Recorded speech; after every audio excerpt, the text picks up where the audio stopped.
Hi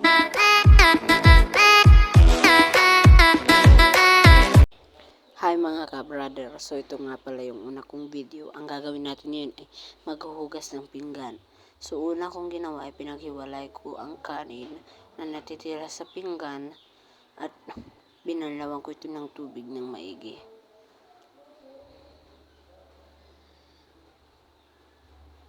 So dito nga na part, malapit na hulog yung pinggan ko guys. So delikado na, pinaghiwalay ko na lang.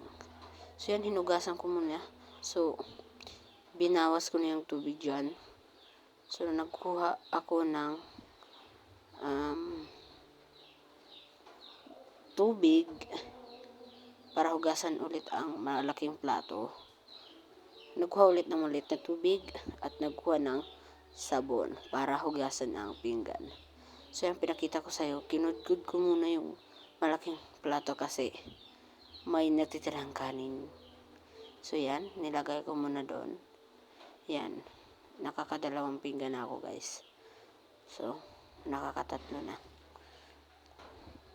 So, ganyan ba kayo sa bahay? Kasi ako, ganyan. Charot.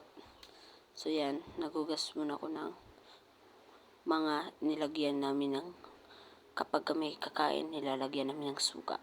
So yan yun, hinugasan kong parang teddy bear ay sa kasing ko yun dahil siya ay maliit pa lamang. So, kumuha ko ng steel bowl kasi may natitirang matigas na kanin sa kutsara. So, hinugasan ko muna yung baso. Yan. So, tapos, nagkuha ko ng tubig. Hinugasan, nagkuha ng dalawang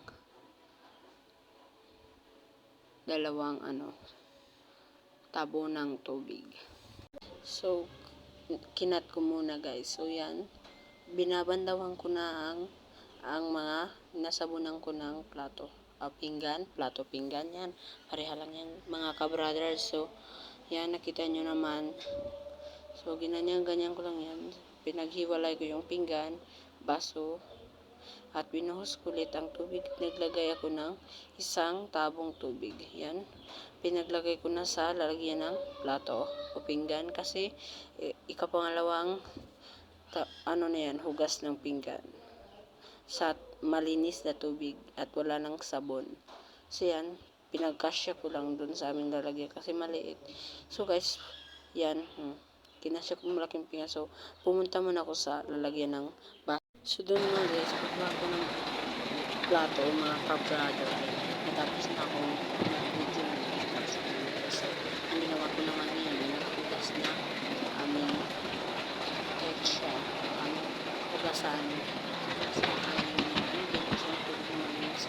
Then, tapos na po ako. Salamat po sa panonood.